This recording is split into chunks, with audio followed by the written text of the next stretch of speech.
আসসালামু আলাইকুম। বাড়িতে কিভাবে হোটেল স্টাইলে মুসমুসে বেগুনি তৈরি করবেন তার রেসিপি শেয়ার করেছি। আশা করি রেসিপিটা অনেক ভালো লাগবে এবং উপকারে আসবে। আপনি চাইলে আসছে রমজানে এই রেসিপি ফলো করে বেগুনি তৈরি করতে পারেন।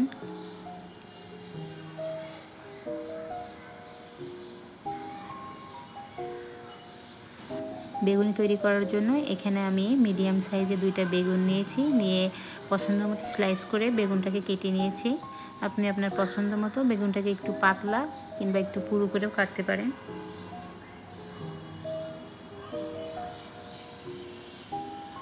একটা পাত্রে পরিমাণ মতো পানি নিয়েছি, পানিতে সামান্য একটু লবণ দিয়ে বেগুনটাকে 2 থেকে 3 মিনিট একটু ভিজিয়ে রাখছি।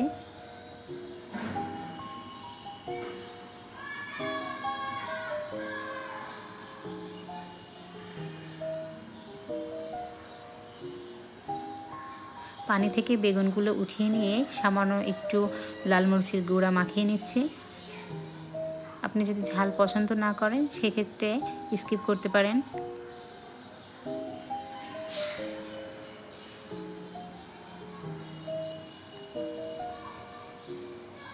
অন্য একটি পাত্রে আমি হাফ কাপ নিয়েছি বেসন। বেসনটাকে একটু চেলে নিব।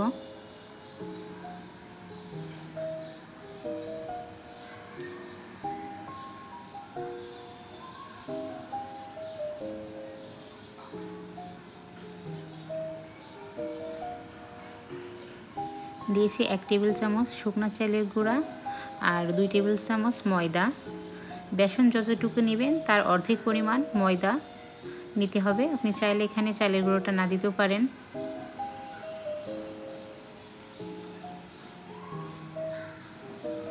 স্বাদ মতো লবণ দিয়ে দিচ্ছি।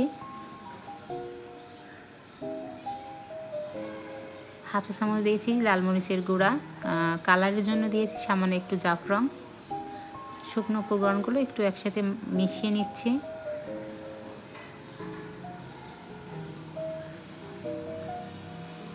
বেগুনের ব্যাটারটা তৈরি করার জন্য এখানে একবারে পানিটা দেব না, অল্প অল্প করে পানিটা দিব আর মিশিয়ে নেব। একবারে পানিটা দিলে দেখা যাবে যে ব্যাটারটা হয়তো বা খুব বেশি পাতলা হয়ে গিয়েছে। এই জন্য আমরা অল্প অল্প করে পানি দিব আর মিশিয়ে নেব। আমি ব্যাটারের ঘনত্বটা দেখিয়ে দিচ্ছি, দেখে নিশ্চয়ই বুঝতে পারছেন যে ব্যাটারের ঘনত্বটা ঠিক কেমন হবে।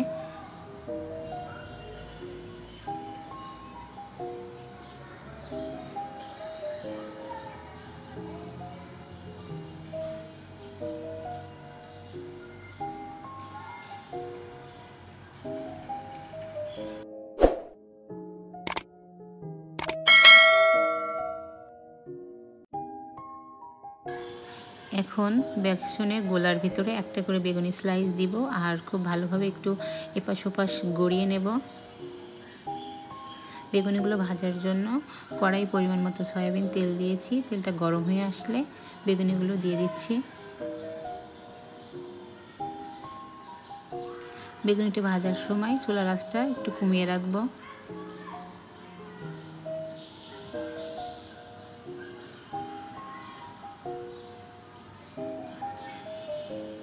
বেগুনিটা ভাজা হয়ে গেছে, এখন তেল ঝরিয়ে উঠিয়ে নেব। আজকের বেগুনিগুলো আমি একইভাবে ভেজে নিয়েছি। রেসিপিটি ভালো লাগলে অবশ্যই একটা লাইক দিবেন এবং সেই সাথে চ্যানেলটি সাবস্ক্রাইব করে পাশে থাকবেন। আর কোনো প্রশ্ন থাকলে কমেন্ট করে জানাতে পারেন।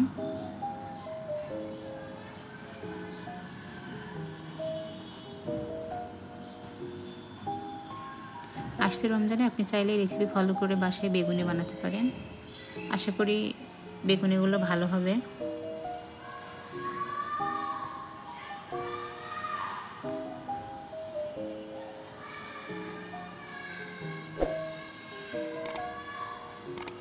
বেসনের গোলার ভিতরে আপনি চাইলে সামান্য একটু বেকিং সোডা দিয়ে দিতে পারেন, সেক্ষেত্রে বেগুনিটা আরও ভালো ফুলবে।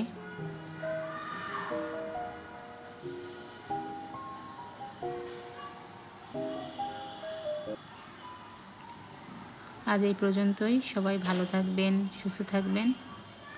আল্লাহ হাফেজ।